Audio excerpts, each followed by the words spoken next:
Le destin sert à réussir sa vie sur la terre. Moussa, et non, bon, ouais, maintenant,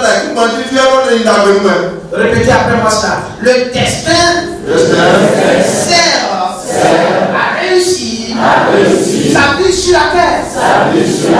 Or, pour réussir sa vie sur la terre, il faut réussir sur le plan spirituel. Il faut réussir sur le plan financier. Et enfin réussir sur le plan matrimonial.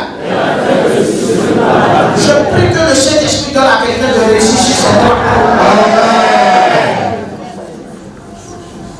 Cependant, je vais vous expliquer quelque chose. Tous les humains sur terre ne sont pas dans la même catégorie.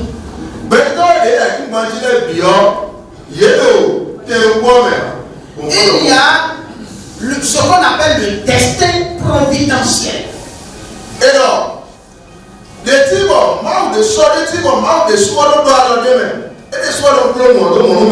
est-ce que vous comprenez? Il y a maintenant le destin qu'on appelle le circonstanciel. Il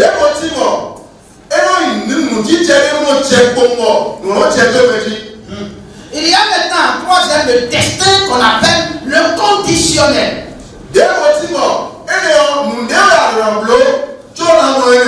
Est-ce que vous comprenez?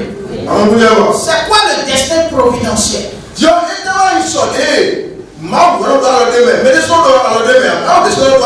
Le destin providentiel,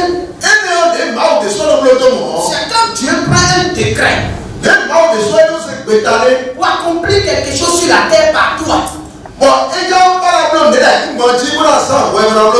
ce moment, tu n'as pas de libre choix. Est-ce que vous comprenez?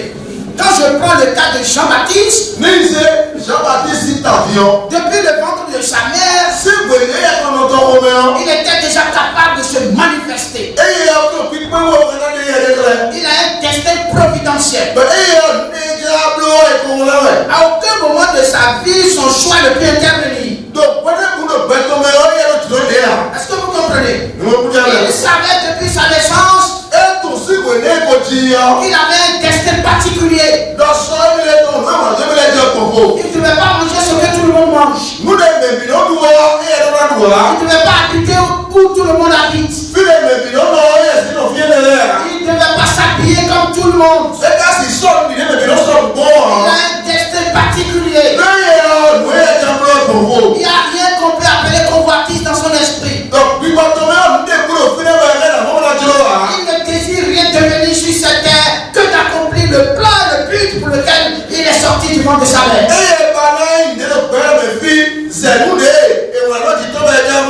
C'est pour ça que Dieu disait à Jérémie, avant même que tu n'entres dans le ventre de ta mère, je te connaissais. Je t'avais établi prophète des nations. Jérémie savait qu'il avait un destin providentiel. Et vous savez quoi? Lorsqu'on est parmi les hommes et qu'on n'est pas connecté à sa source providentielle, on a tendance à être distrait par les hommes.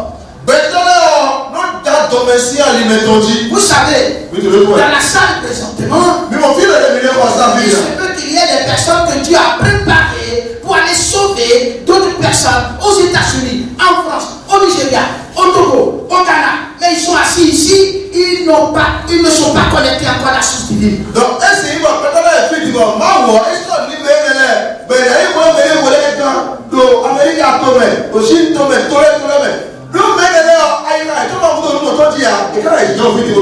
c'est pour cela que Dieu disait à Jérémie, Jérémie, si tu as peur d'eux, moi je vais te faire peur davantage. Si tu les considères, ça va pas être bien pour toi. Pourquoi? Parce que si tu ne peux pas courir avec des hommes, comment pourras-tu courir avec des chevaux?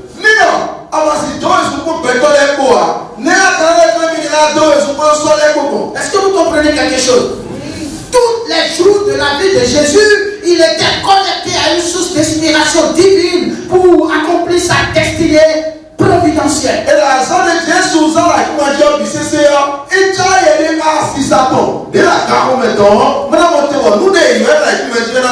À aucun moment il était distrait.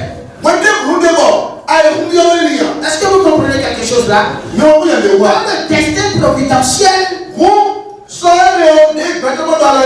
certaines manifestations divines peuvent se manifester en toi depuis ton enfance. Vous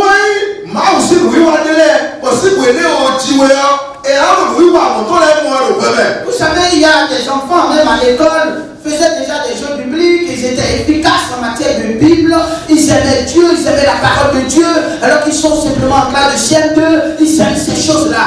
Parce que quelque chose en eux réclamait ça. Mais moi, si vous voulez, vous m'avez fait comme étant, à quoi, Bible, c'est l'air, et pour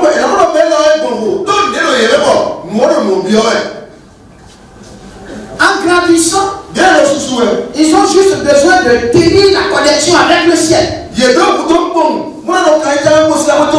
Sinon, quelque chose va se passer.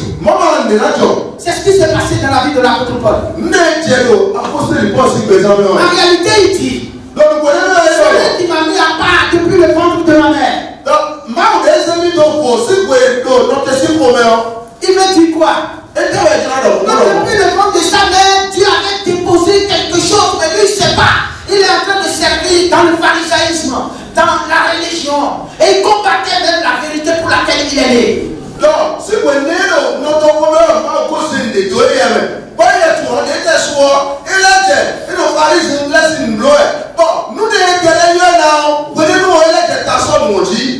tout ce qu'on ne fait pas dans le temps de Dieu se fait hors du temps.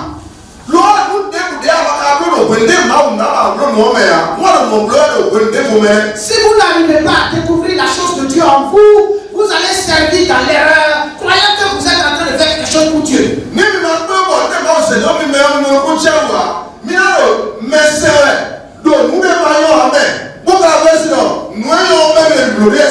il a dit quelque chose de merveilleux. Il dit quand Dieu s'est révélé en moi, je n'ai consulté ni la chair ni le sang.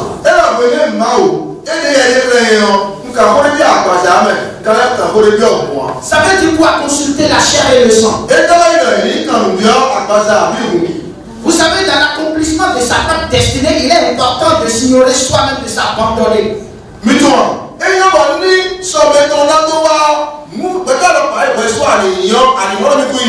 Parce que Jésus a dit si quelqu'un n'est pas capable de se relier lui-même, il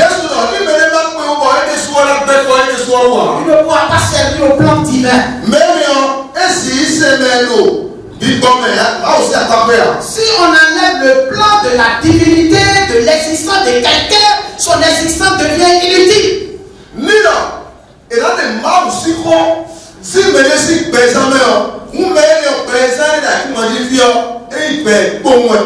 Tu es mécanicien, tu es chauffeur, tu es menuisier, tu es maçon. Si tout cela ne sert pas pour Dieu, en réalité, il y a un problème. Aïe chauffeur, aïe maçon, aïe déboubo. Nous sommes des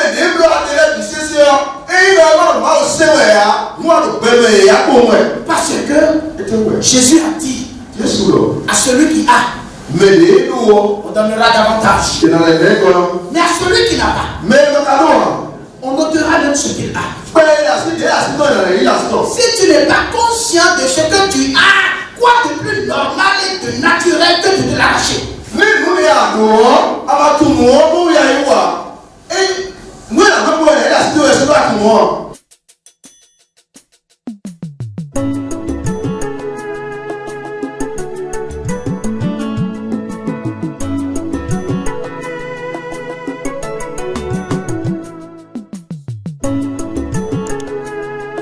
Thank you.